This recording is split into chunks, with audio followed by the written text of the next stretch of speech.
Student, आज का जो सेशन है नेचर ऑफ मैनेजमेंट, ये काफ़ी डिटेल में है और इसलिए मैं थोड़ा फास्ट रहूँगा, फास्ट एक्सप्लेन करूँगा। आपको यदि कुछ समझ में ना आए तो आप फटाक से आंसर करें, बताएं, ठीक है। और वैसे ये टॉपिक में ज़्यादा दम नहीं है, आपको कुछ चीज़ें ध्यान रखनी है, मैं वो नोट करवाते जाऊँगा कि ये बातें ध्यान रखना है, ठीक है। नेचर ऑफ मैनेजमेंट, तो नेचर ऑफ मैनेजमेंट का मतलब क्या हुआ। हम अक्सर ये बात सोच सकते हैं कि मैनेजमेंट क्या है, एक आर्ट है, साइंस है या प्रोफेशन है। ये देखिए, ये इन तीन में से क्या है, राइट। तो हम जिसे कॉमर्स में आए ना, आपको ये क्वेश्चन का हमेशा जवाब ढूंढना पड़ेगा। कोई सी भी चीज को ये पूछ लेंगे, बताओ क्या ये आर्ट है, साइंस है, क्या है, बताओ, राइट। तो कोई सी भी चीज क्या वो है, ये देखने के लिए हमको क्या करना पड़ेगा, उसके कैरेक्टरिस्टिक उस पर फॉलो होते हैं तो हम बोलेंगे कि ये वो चीज है। जैसे कोरोना का कैरेक्टरिस्टिक, राइट, क्या है कि खराश आएगी, सर्दी होगी, खांसी होगी, सांस लेने में तकलीफ होगी, राइट। तो यदि किसी को ऐसा हो रहा होगा तो हम बोलेंगे इसको कोरोना है। वैसे ही मैनेजमेंट यदि साइंस है, ये कैसे चेक करना पड़ेगा, हमको क्या करना पड़ेगा, साइंस के जो कैरेक्टरिस्टिक है वो मैनेजमेंट पे अप्लाई करके देखना पड़ेंगे, तो हमको क्लियर हो जाएगा कि मैनेजमेंट साइंस है या क्या है, ठीक है। तो स्टार्ट करते हैं हम। सबसे पहले साइंस होता क्या है ना। तो साइंस होता है, साइंस को हम इस तरह से डिफाइन कर सकते हैं कि वो एक systematic organised body of knowledge है ना, based on logical observe finding and fact and event. अरे सर, ये क्या था। अरे यार, हम बचपन से पढ़ते आ रहे हैं साइंस, है ना। हमने 5th 6th 7th 8th 9th 10th में साइंस पढ़ा है। ग्रेविटी का रूल पढ़ा है हमने, है ना। कुछ केमिस्ट्री भी हमने पढ़ी है, फिजिक्स भी हमने पढ़ा है। सब क्या है, ऑर्गेनाइज्ड नॉलेज है। मतलब जो नॉलेज है वो आपको एक सिस्टमेटिक तरीके से मिल रहा है। 6th 7th 8th 9th 10th systematic क्या है इसमें सिस्टमेटिक है कि पहले बेसिक 6th में, फिर उससे थोड़ा सा अपर high class 7th 8th 9th। ये क्या है, एक सिस्टमेटिक ऑर्गेनाइज्ड। मतलब आप इसको पढ़ सकते हो, समझ सकते हो, सीख सकते हो। इसी को क्या कहेंगे, systematic organised body of knowledge. मतलब साइंस का आपको सिस्टमेटिक नॉलेज मिलता है ना, वो सिस्टमेटिक होता है, आप उसको पढ़ सकते हो, सीख सकते हो, इसको बोलते हैं सिस्टमेटिक नॉलेज, ठीक। लॉजिकली, लॉजिकल आप समझते हो, कोई बकवास नहीं है। हर चीज का रीजन जिसका है वो क्या है, लॉजिकल है, राइट, है ना। और उसका ऐसा इफेक्ट कि ऐसा करेंगे तो ऐसा होगा, ये क्या है, लॉजिकल है। तो हमने साइंस को ऐसे ही पढ़ा है कि हम किसी चीज को, हैवी चीज को ऊपर फेंकेंगे तो नीचे आएगी, क्योंकि ग्रेविटी है। क्यों, क्योंकि उसमें वेट है, और ग्रेविटी कितनी तेजी से आएगी उसके वेट के ऊपर डिपेंड करता है, उसका भी फॉर्मूला है। तो इसी तरह से क्या मैनेजमेंट में ये सारे गुण हैं, तो हमको बस यही चेक करना है। ये 3-4 कैरेक्टरिस्टिक जो साइंस के हैं वो हमको चेक करना है मैनेजमेंट में है या नहीं, राइट। तो मेन कैरेक्टरिस्टिक या फीचर्स ऑफ साइंस, ठीक। तो हम कहेंगे सिस्टमेटिक बॉडी ऑफ नॉलेज, तो हम ये कहेंगे कि हाँ, सिस्टमेटिक नॉलेज मैनेजमेंट में होता है। बताओ, क्या मैनेजमेंट में सिस्टमेटिक नॉलेज है।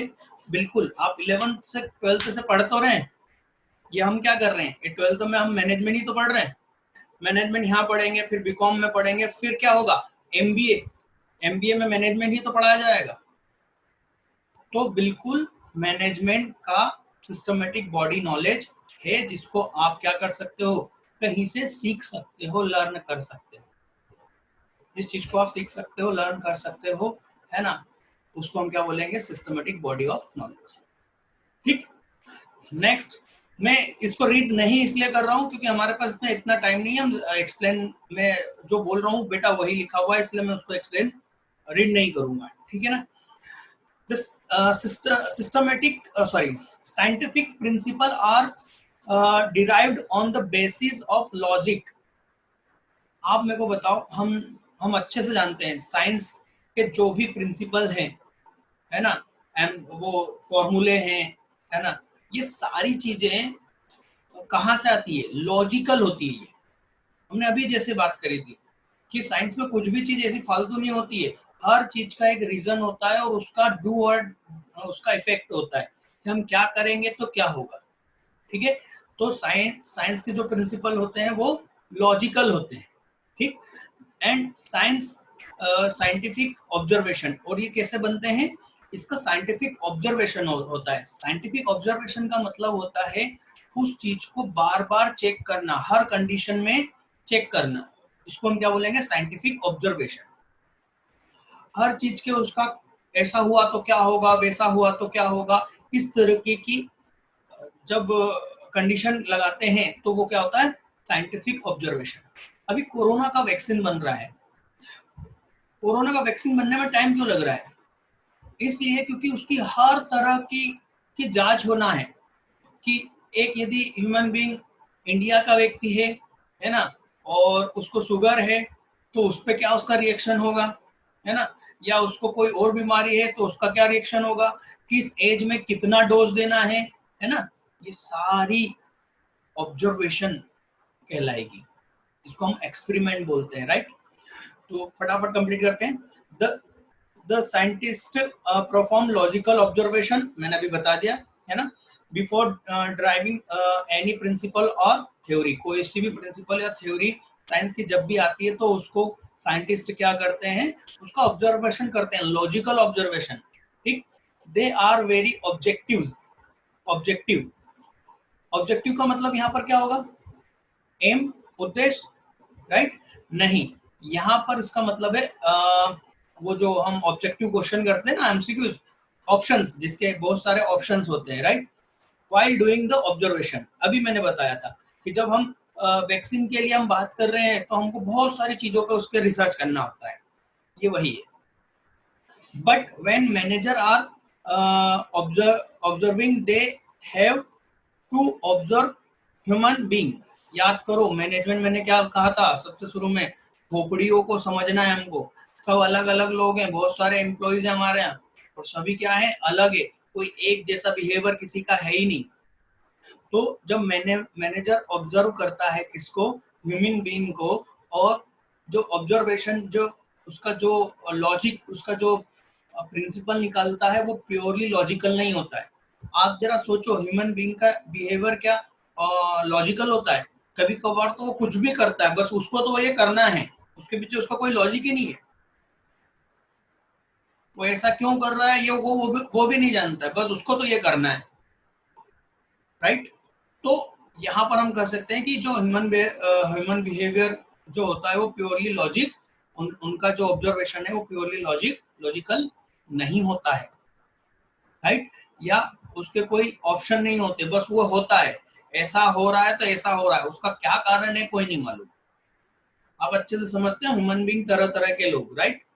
सम kind of subjective interest in observation, so this feature of science not present in management। बात समझ में कि ये जो फीचर है वो मैनेजमेंट में नहीं है। पहले वाला है, हाँ, पहले वाला मैनेजमेंट में फीचर है, हम कैरेक्टरिस्टिक मैच कर रहे हैं बेटा, ठीक है। तो यहाँ पर ये वाला जो कैरेक्टरिस्टिक है मैनेजमेंट में मैच नहीं होता। ठीक, now next, principle are based on repeated experiments. अभी हमने कहा, हम साइंस के जो प्रिंसिपल है वो केवल एक बार उसका एक्सपेरिमेंट नहीं करते कि हो गया तो चलो इज ओके, बार बार उसको रिपीट करते हैं, अलग अलग तरीके से भी करते हैं और बार बार भी करते हैं, अलग अलग सिचुएशन में करेंगे। जैसे मैंने कहा था कि इंडिया का व्यक्ति है तो उस पर क्या असर होगा, यूएसए का है तो उस पर क्या असर होगा। क्यों हो सकता है इंग्लैंड में ठंडी ज्यादा है, इंडिया में गर्मी ज्यादा है, तो उसका अलग अलग इफेक्ट हो सकता है, राइट। तो साइंस के जो एक्सपेरिमेंट होते हैं वो रिपीटेड होते हैं और अलग अलग चीजों को कंप्लीट करके वो बनते हैं, ठीक है ना। Before developing scientific principles, scientist test this principle under different condition and place. Clear? इसी तरह से मैनेजर भी ये काम करता है, मैनेजमेंट भी क्या करता है, मैनेजर भी क्या करता है, कई तरीके के एक्सपेरिमेंट करता है जो वो मैनेजर जो अपने प्रिंसिपल बताता है under different conditions in different organisation. अलग अलग संस्थाओं में जाके वो अलग अलग कंडीशन में अपने प्रिंसिपल की चेक करता है कि हाँ क्या ये सही है। सर आपने इतना सब बोल दिया पर हमको ये तो बताया ही नहीं कि मैनेजमेंट प्रिंसिपल क्या होते हैं। तो बेटा मैनेजमेंट प्रिंसिपल आगे आएंगे, एक शॉर्टकट में बताता हूं मैं। कोई सी भी चीज जो आपको गाइड करती है मैनेजमेंट करने में, वो आपको गाइड करेगी, वो आपकी क्या होगी, मैनेजमेंट प्रिंसिपल। जैसे कि एक एड आता है LIC का, शायद आपने देखा हो या ना देखा हो। एक सीनियर पर्सन रिटायर्ड होते हैं और एक जूनियर उस सीनियर पर्सन की पोजीशन पे आते हैं। तो जूनियर बोलता है कि सर कैसे मैं अपना ये ड्यूटी अच्छे से फुलफिल कर पाऊंगा आपके जैसे। तो वो बोलता है कि आप एम्प्लॉइज का ध्यान रखो, एम्प्लॉइज तुम्हारा ध्यान रखेंगे। और फिर बाद में ऐड आता है LIC ले लीजिए है ना। क्या बोला उसने, सीनियर पर्सन ने, कि आप एम्प्लॉइज का ध्यान रखो, एम्प्लॉइज तुम्हारा ध्यान रखेंगे, वो तुम्हारी सुनेंगे। ये क्या हो गया, मैनेजमेंट का प्रिंसिपल हो गया।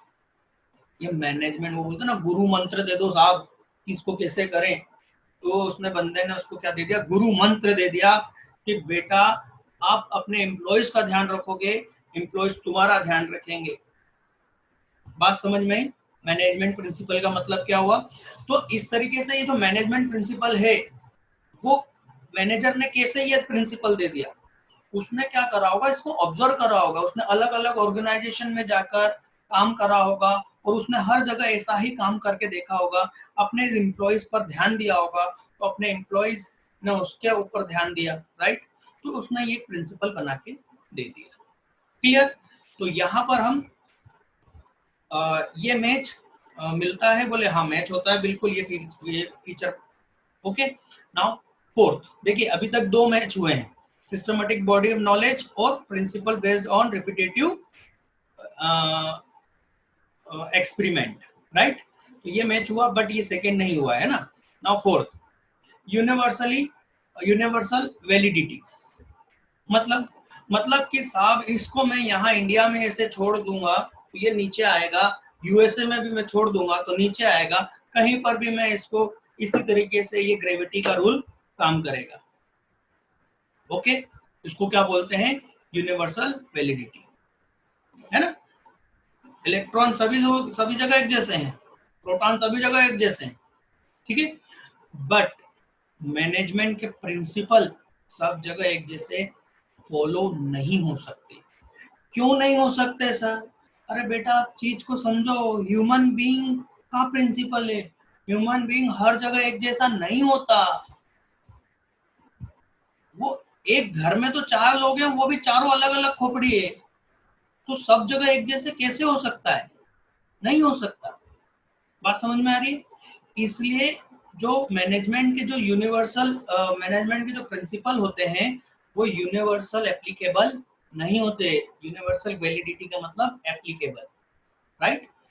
जैसे जैसे कि एक टाटा का एक केस स्टडी मैंने सुनी थी, जिसमें ये कहा गया था कि जब टाटा ने जगुआर को खरीदा था, जगुआर जो भी बोलते हैं, है ना, इंग्लैंड की कंपनी को, राइट। तो वहां उस कंपनी के जो एम्प्लॉयज थे वो जॉब छोड़ रहे थे, है ना, रिजाइन कर रहे थे जॉब से। क्यों, जब वहां के मतलब जब टाटा ने वहां पर पूछा कि आप ऐसा क्यों कर रहे हैं, तो उन्होंने कहा कि हम इंडिया के जैसे लोगों जैसे हम काम नहीं कर सकते। इंडिया में 8 घंटे 10 घंटे काम होता है ना, ओवर टाइम भी करना पड़ता है, और एक हफ्ते में 6 दिन काम करना पड़ता है। हम ऐसे काम नहीं कर सकते, हमको पैसा नहीं चाहिए। बात समझ में आ रही है। वहां पर एक्चुअल में 2 दिन का हॉलीडे होता था और शायद 6 घंटे का वर्किंग आवर्स उनका होता है। तो आप इंडिया में ये रूल फॉलो होता है कि पैसा फेंको तमाशा देखो, है ना, हमने सुना है ये। इंडिया में आप पैसा दो, एम्प्लॉइज भरपूर काम करेगा, घंटों घंटों काम करेगा। पर इंग्लैंड में ये एप्लीकेबल नहीं होता। इंग्लैंड में उन्होंने बोल दिया ठीक है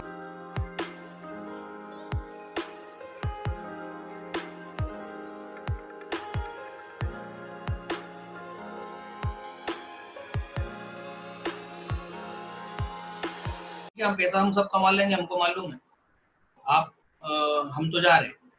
तो टाटा कंपनी ने उनको कहा कि आपका जो जैसे यहाँ पर वर्किंग स्टाइल है वैसा ही रहेगा, उसमें कोई चेंजेस नहीं आएगा।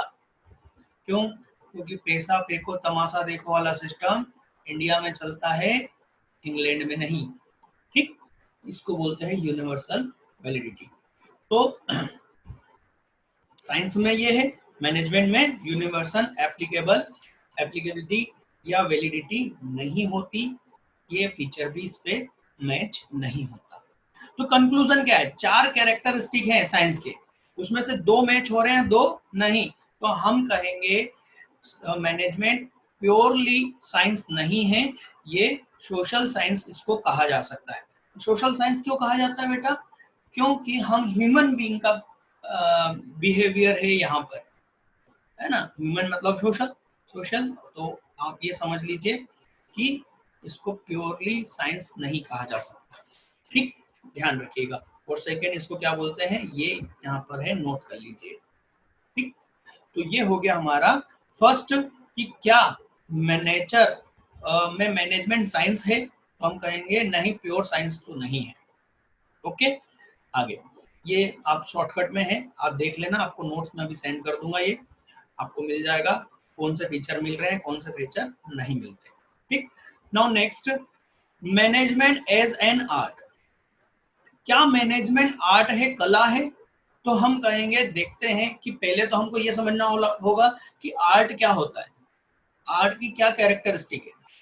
तो मैनेजमेंट क्या है, आर्ट है या नहीं, ये देखते हैं। तो आर्ट क्या चीज है? तो आर्ट को हम डिफाइन कर सकते हैं कि आर्ट भैया एक सिस्टमेटिक नॉलेज है, जो कि आप जो जिसकी रिक्वायरमेंट क्या है, पर्सनल स्किल्स, क्रिएटिविटीज एंड प्रैक्टिस, ये इसकी क्या है, रिक्वायरमेंट्स।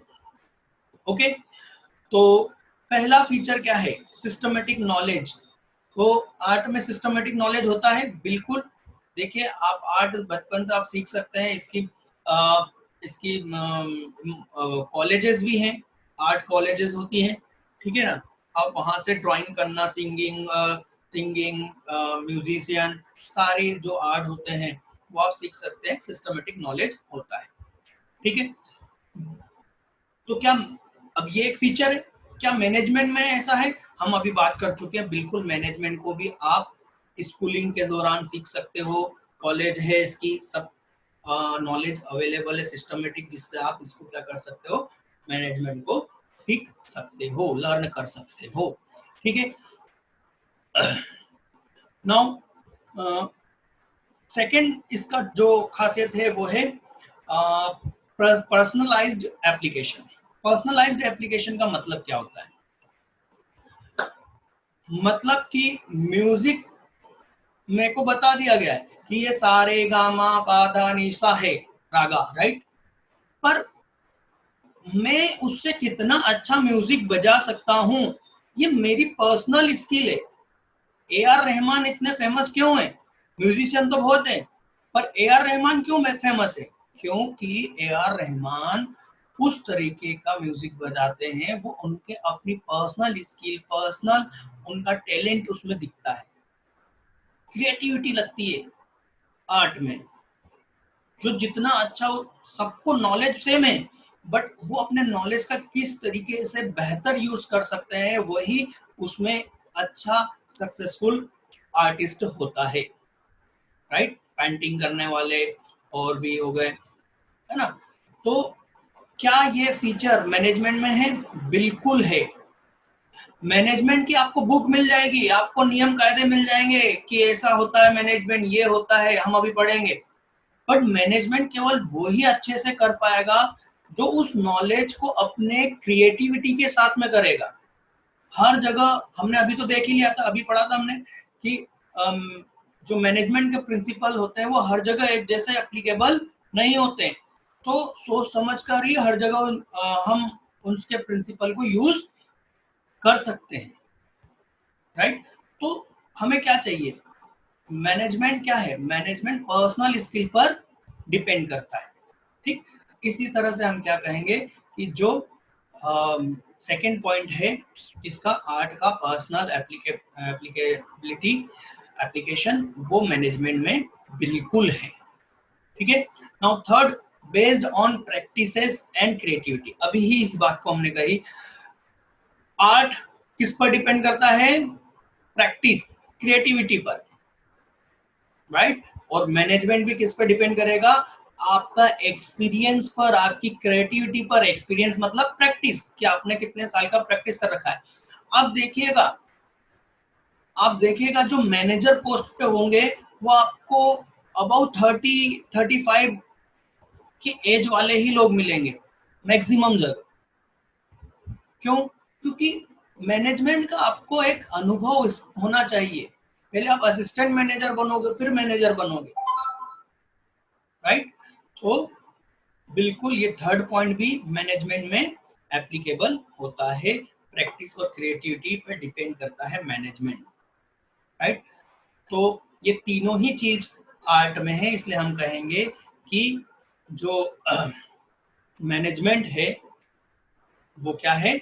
आर्ट है। हमने डेफिनेशन में देखा था कि मैनेजमेंट क्या है। हम कहते हैं आर्ट है। क्या? कौन सा आर्ट है? दूसरों से काम करवाने की कला है। गेटिंग, ये हम समझ चुके थे, राइट। तो नाउ एक ये मैंने दे दिया है, आप नोट्स में देख लीजिएगा, इसमें दम नहीं है, पढ़ना जरूर है कि मैनेजमेंट क्या है। साइंस और आर्ट दोनों है। तो हम कहेंगे बिल्कुल मैनेजमेंट साइंस और आर्ट दोनों है, बट आर्ट कंप्लीट है, साइंस अभी प्योरली कंप्लीटेड साइंस नहीं है। ठीक है। तो यहाँ पर हमने ये दो टॉपिक कंप्लीट कर लिए हैं, जिसमें हमने देखा साइंस और आर्ट के रूप में मैनेजमेंट को। नाउ लास्ट, जो कि काफी बड़ा है, ये देख लेना, ये नोट कर लेना, ये आपके नोट्स में आपको मिल जाएंगे। ठीक है। Now next, management as a profession. Management क्या है? प्रोफेशन। साहब ये तो बताओ प्रोफेशन होता क्या है? तो प्रोफेशन होता है एक स्पेशल नॉलेज जो कि ट्रेनिंग से कंप्लीट होता है और जिसमें रिस्ट्रिक्शन होते हैं एंट्री करने के। सर नहीं समझ में आया। Doctor, chartered accountant, lawyer, right, ये लोग कौन होते हैं? ये लोग होते हैं प्रोफेशनल। ठीक है। तो इनमें ऐसा क्या होता है? देखो, इनमें स्पेशल नॉलेज होता है ना। एमबीबीएस, ये वकील, राइट, ये क्या एडवोकेट, ये क्या है? ये क्या है? इनमें तीनों में स्पेशल नॉलेज है, इनकी ट्रेनिंग होती है। बिल्कुल एमबीबीएस में आप सिर्फ किताबी ज्ञान नहीं लेते हो, प्रैक्टिकली आपको हॉस्पिटल में सर्विस देना पड़ती है। एज अ जूनियर डॉक्टर आपकी वहाँ ट्रेनिंग होती है, राइट। फिर एडवोकेट एलएलबी पास करने के बाद में आपको क्या करना पड़ता है? किसी एडवोकेट के अंदर आपको ट्रेनिंग करनी पड़ती है, प्रैक्टिकल नॉलेज दिया जाता है। सीए 3 साल की आर्टिकलशिप लगती है, तब जाके कंप्लीट होता है सीए, राइट। तो स्पेशल नॉलेज होता है, ट्रेनिंग होती है, और इनकी एंट्री, इनके हर कोई प्रोफेशनल नहीं बन सकता। कैसे नहीं बन सकता वो हम अभी देखेंगे। हमारे पास में सिर्फ 10 मिनट बचे हैं, कंप्लीट कर रहा हूं मैं फटाफट इसको। तो well defined body of knowledge, बिल्कुल जिस तरह से प्रोफेशन में प्रोफेशन, ये क्या है? एमबीबीएस और ये सब क्या है? सिस्टमेटिक नॉलेज है। बिल्कुल सिस्टमेटिक नॉलेज किसमें होता है? प्रोफेशन में होता है। तो क्या मैनेजमेंट में भी होता है? बिल्कुल, हमने अभी देखा। ठीक, तो ये तो तीनों का कॉमन है। ठीक, आगे बढ़ेंगे। Restricted entry. रिस्ट्रिक्टेड एंट्री का मतलब क्या हुआ?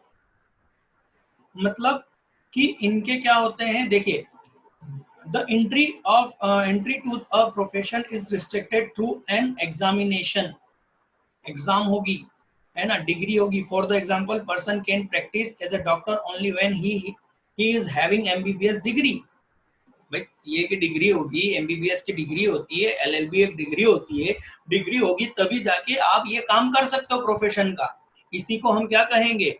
Restricted, right. तो ये प्रोफेशन का फीचर है, कैरेक्टरिस्टिक है।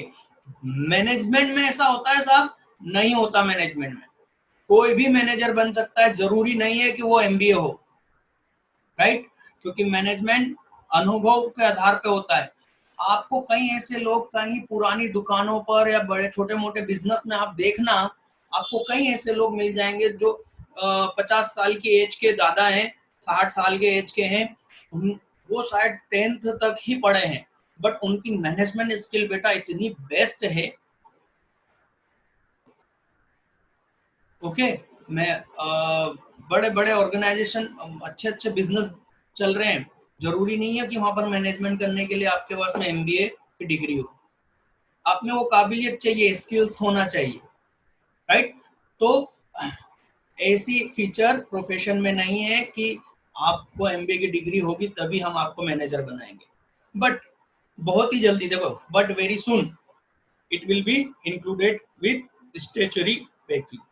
स्टेचुरी का मतलब होता है कानूनी रूप से ये क्या हो जाएगा कि जो बड़ी कंपनियां हैं उसमें एक लिमिट डाल दी जाएगी कि इस टाइप की कंपनियों में आपका जो मैनेजर होना चाहिए वो एमबीए होल्डर होना चाहिए। जैसे स्कूल में आप देखोगे कि प्रिंसिपल बनने की एक जो हायर सेकेंडरी स्कूल है, राइट, उसके प्रिंसिपल के लिए रिक्वायरमेंट है कि उसको ये डिग्री उसकी होना चाहिए तभी वो प्रिंसिपल बन सकते हैं। वैसे ही एमबीए का भी हो जाएगा, ठीक है? Now next third, the presence of professional association. मतलब सर, जॉली एलएलबी देखी थी अक्षय कुमार की? नहीं देखी हो तो देख लेना। जॉली एलएलबी में अक्षय कुमार के ऊपर आरोप लगता है कि इसने नकली गवाह पेश किया है ना? और इसके लिए जज साहब क्या बोलते हैं कि उसको 5 दिन का 7 दिन का कोई टाइम देते हैं, नहीं सॉरी, उसको बोलते हैं कि बार काउंसिल को बोलते हैं कि इसका प्रैक्टिस करने का जो लाइसेंस है वो इससे ले लिया जाए। मतलब अब वो क्या, एडवोकेट का काम नहीं कर सकता। तो ये प्रैक्टिस करने का जो सर्टिफिकेट है कौन देता है? एलएलबी? नहीं, एलएलबी तो डिग्री है ना?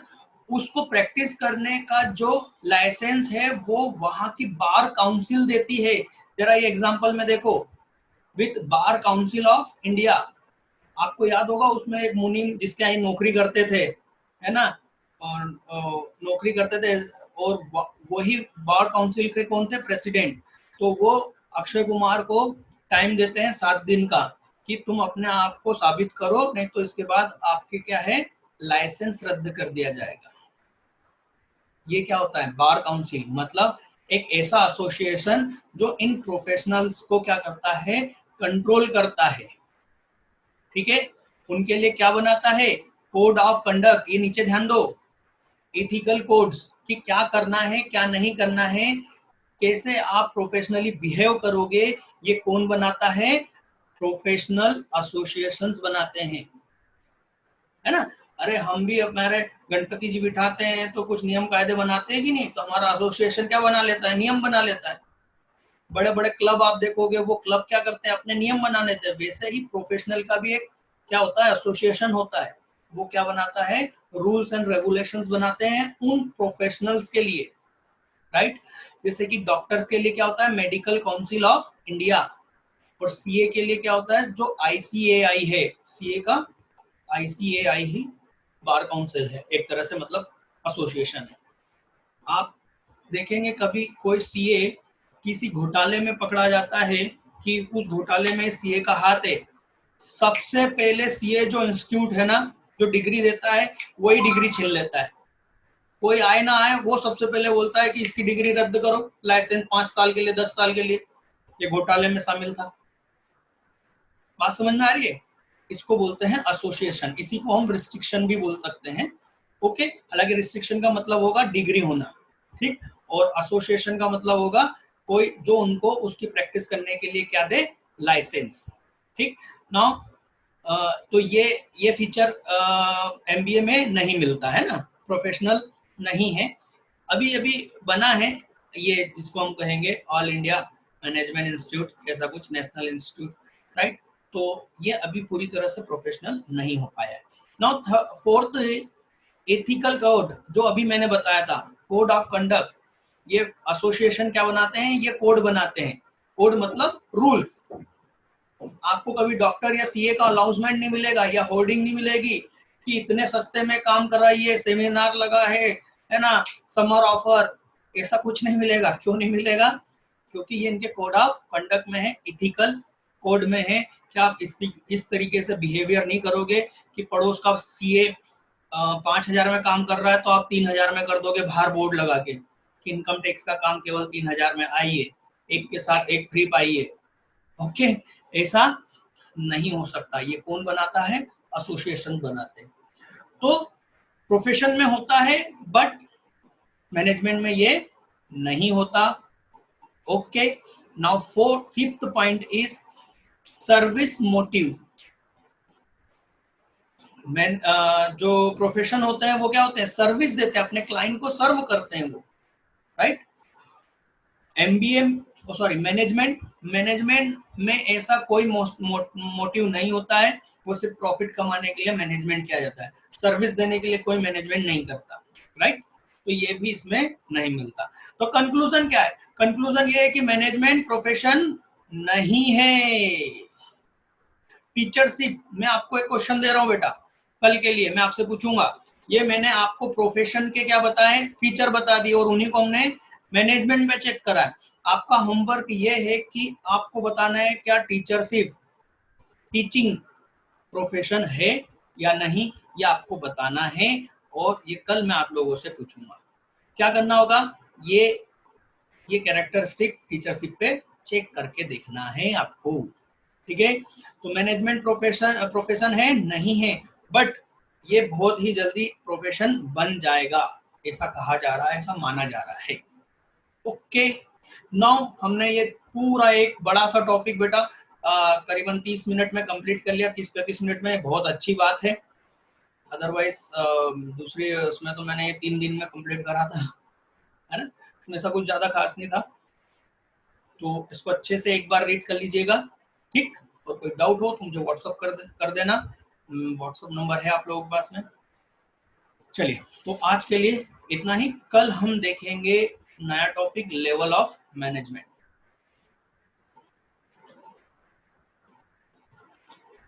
हाँ मामले, कुछ पूछ रहे हो क्या?